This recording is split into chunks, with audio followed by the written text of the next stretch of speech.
So hello guys, welcome to our new video. आज की video में हम लोग देखने वाले हैं कि प्री प्रोसेसर डायग्राम और इसे बोलते हैं हैश। तो ये अगर आपको पता नहीं हो तो क्या है, तो सी और सी प्लस प्लस में अपन हेडर फाइल इंक्लूड कराते हैं। तो उसमें स्टार्टिंग में प्री प्रोसेसर डायग्राम का यूज करते हैं। ठीक है। और अपन मैक्रोज मैक्रोज का यूज करते हैं as a define macro define. उसके लिए भी अपन प्री प्रोसेसर डायरेक्टिव का यूज करते हैं। तो अगर आपको प्री प्रोसेसर डायरेक्टिव का मतलब बिल्कुल नहीं पता तो मैं आपको अच्छी तरह, क्योंकि इंटरव्यू में पूछ लेते हैं और आपकी नॉलेज भी होनी चाहिए आपको कि प्री प्रोसेसर डायरेक्टिव का मतलब क्या है एक्चुअल में। तो अपन पहले डेफिनेशन देखते हैं कि instruction given by the compiler. Pre processor directive क्या है? इंस्ट्रक्शन रहती है, instructions given by the compiler before the actual execution process begins। तो ये क्या होती है कि इंस्ट्रक्शंस रहती है जो कंपाइलर को दी जाती है जब कंपाइलर अपना प्रोग्राम को एग्जीक्यूट करना एग्जीक्यूट करना बिगिन करता है ना, मतलब स्टार्ट करता है। उस टाइम पे कंपाइलर को इंस्ट्रक्शन दी जाती है एग्जीक्यूशन से पहले ही। तो उनको फॉलो करते हुए ये एग्जीक्यूशन प्रोसेस को बिगिन बिगिन मतलब चालू करता है। ठीक है। तो ये एक थ्योरेटिकल डेफिनेशन है जो कॉलेजों में पढ़ाई जाती है। इससे का आपको कुछ धूल भी समझ में नहीं आया होगा, मुझे पता है। और ये डेफिनेशन कॉलेज वाले पढ़ाते हैं। तो मैं आपको इसका एक्चुअल मीनिंग बताने जा रहा हूँ। एक्चुअल मीनिंग बताने जा रहा हूँ ना कि ये थ्योरेटिकल डेफिनेशन। ठीक है। तो इससे आपको तो बस मीनिंग समझना है ना गाइस। डेफिनेशन से क्या होगा आप समझ ही लीजिए। डेफिनेशन रटने से क्या फायदा है, ये आपको मतलब ही नहीं पता इसका। ये डेफिनेशन मैंने हमारी कॉलेज के नोट्स में निकाली थी, जो टीचरों ने पढ़ाई थी, जो सी प्लस प्लस के टीचर्स हैं उन्होंने पढ़ाई थी, जिनको 1 लाख प्लस शायद प्लस सैलरी मिलती है उनको, शायद 1 लाख से ज्यादा पर मंथ। जो भी उन पे ये डेफिनेशन लिखाते हैं हम, है ना। ठीक है। मैं कभी नहीं बता, लेकिन मैं बता रहा हूँ जिस हिसाब से अपन फीस दे रहे हैं उसके अकॉर्डिंग। तो ये तो ज्यादा हो गया गाइस। ठीक है। तो चलो अपन पहले ये देखते हैं प्री प्रोसेसर डायरेक्टिव क्या होता है। ठीक है। तो अपना मेन ऐसे प्रोग्राम मान लिया अपन ने। ठीक है। तो सबसे पहले आपको फंक्शन तो पता होगा C plus plus. C plus plus में नहीं तो कुछ भी, कोई भी प्रोग्रामिंग लैंग्वेज मान लो, ऐसे मेन नाम का फंक्शन है, इधर से एग्जीक्यूशन होना चालू होता है ना। और अपन ने मान लिया इसमें एक और फंक्शन यूजर डिफाइंड फंक्शन बना दिया जिसका नाम है अभी अभी। ठीक है।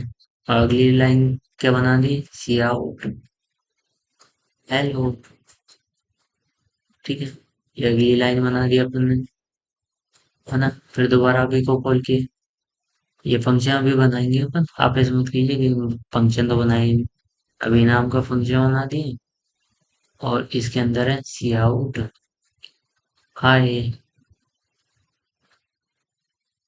तो आपको मैं अगर लाइब्रेरी फाइल से समझाऊंगा स्टार्टिंग में तो समझ में नहीं आएगा, पहले इससे समझाता हूँ। ठीक है। तो अपना क्या है, मेन फंक्शन से प्रोग्राम बिगिन होता है, कंपाइल होना, ये तो आपको पता ही होगा। इसमें कोई थ्योरी नहीं है ना। ठीक है। ये प्रैक्टिकली यहाँ से ही चालू होता है।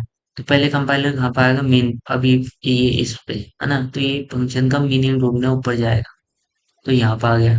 ठीक है। तो पहले क्या प्रिंट होगा? हाय, है ना। फिर उसके बाद दोबारा ये इसकी लाइन पूरी हो गई, फिर यहाँ से आएगा, फिर यहाँ से वापस सेकंड लाइन पे जाएगा, है ना। फिर क्या प्रिंट करेगा?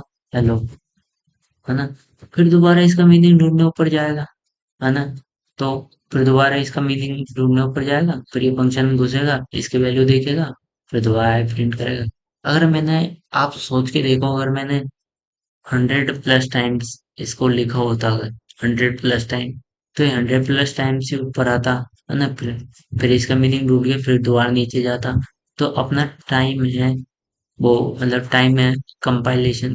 कंपाइलेशन टाइम मतलब जो कंपाइलर को टाइम लगता एग्जीक्यूट करने में, एग्जीक्यूशन टाइम तो बढ़ जाता ना अपना, ज्यादा हो जाता।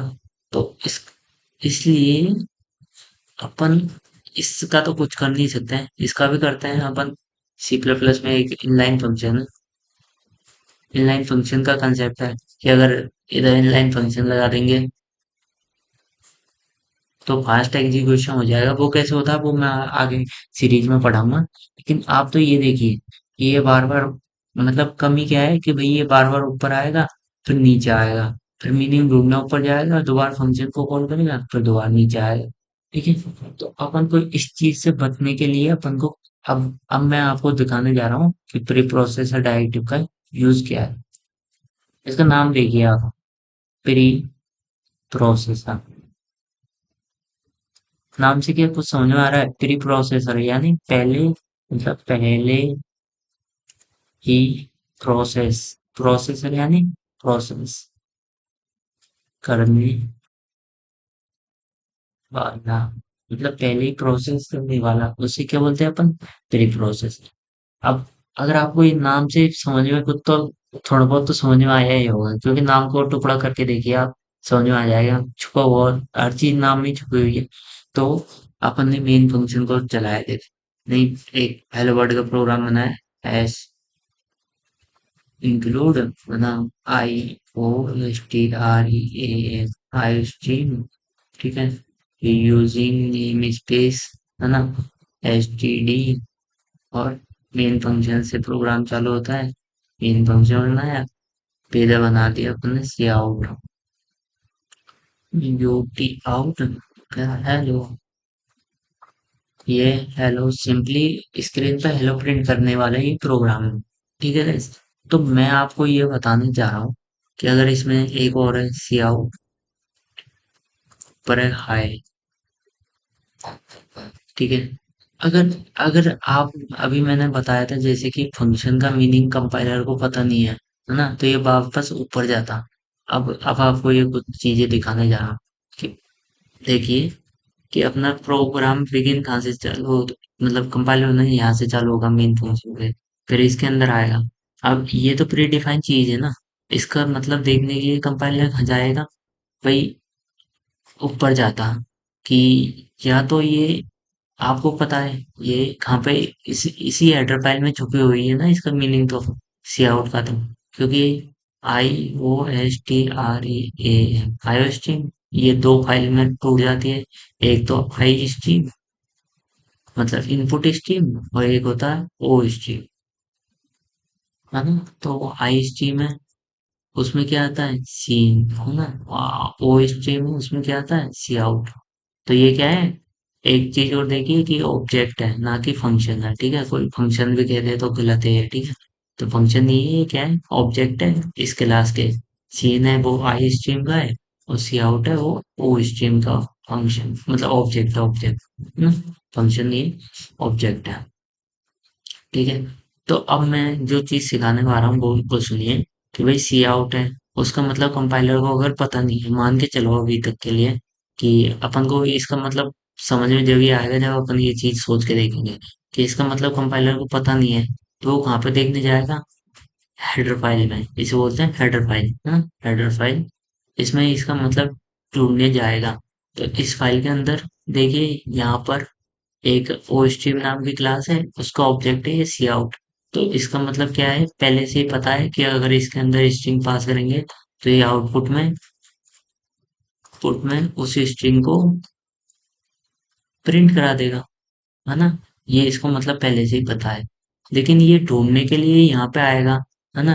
फिर अगर फिर से ये दोबारा यहाँ पे जाता, फिर इसका मतलब ढूंढने के लिए वापस ऊपर आता, है ना, फिर सीन होता, फिर सीन का मतलब भी ढूंढने के लिए आता, है ना। फिर ये मतलब सिर्फ इस फाइल में थोड़ी ना मिलता है इसको, मतलब ये कहाँ पे जाता देखो।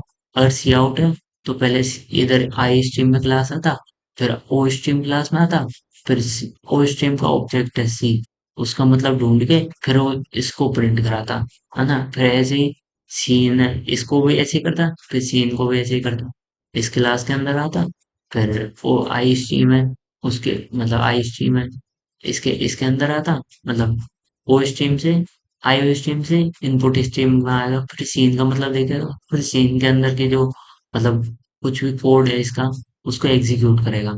तो इसमें तो अपन को बहुत टाइम लग जाएगा ना। अभी जो हो रहा था, जैसे फंक्शन के साथ हो रहा था, वेट काम इधर हो गया।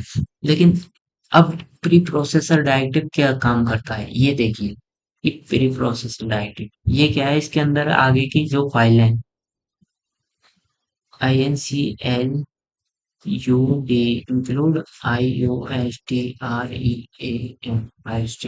तो ये क्या करता है इसके अंदर, ये इंक्लूड है, ये तो एक तरह से इंक्लूड मतलब ये इंक्लूड क्या है, एक तरह से कीवर्ड मान लो, जो आगे दी हुई फाइल को इंक्लूड कराने के काम आएगा। ठीक है, तो अब मैं बताना चाह रहा हूँ, जो सुनिए सबसे काम की चीज, कि भाई ये प्री प्रोसेसर क्या करेगा, प्री प्रोसेसर नाम से समझ में आ गया ना, तो आपको प्री प्रोसेसर मतलब इस वाली चीज है, उसको पहले ही प्रोसेस कर देगा, मतलब इस वाले कोड है जिसके अंदर सी इन होगा, सी आउट होगा, है ना, और भी कई सारे स्ट्रिंग ऐसे सॉर्ट के प्री डिफाइंड फंक्शन हो सकते हैं, जैसे सॉर्ट नाम का एक फंक्शन है ना, एक सर्च नाम का फंक्शन है ना, तो कई सारे फंक्शन होंगे, उन सब का मीनिंग है ये क्या है, पहले डिफाइन कर लेगा। तो ये क्या करेगा, कंपाइलेशन यहाँ से चालू होगा ना, अपना एग्जीक्यूशन, है ना, तो ये यहाँ से चालू होगा, फिर इसका मतलब कंपाइलर को डायरेक्ट पता है, तो ये डायरेक्ट हाई प्रिंट कर देगा ना, ना कि ऊपर देखने ऊपर जाएगा। फिर इसका मतलब भी पता है तो डायरेक्ट हेलो प्रिंट कर देगा, और इसका मतलब भी पता है तो डायरेक्ट इनपुट पे ले लेगा, मतलब वैल्यू को, जो इसका मतलब है सीन का, वो काम कर देगा। तो अपना टाइम तो बच गया ना इसके अकॉर्डिंग। तो प्री प्रोसेसर का काम क्या हो गया, जो अपनी फाइल है इसके आगे की जो चीजें लिखी हुई है, जैसे हेडर फाइल है, उसको पहले ही प्रोसेस कर देगा, ताकि क्या है, कंपाइलर को इसका मतलब इस हेडर फाइल है इसका मीनिंग ढूंढने के लिए वापस ऊपर नहीं आना पड़े।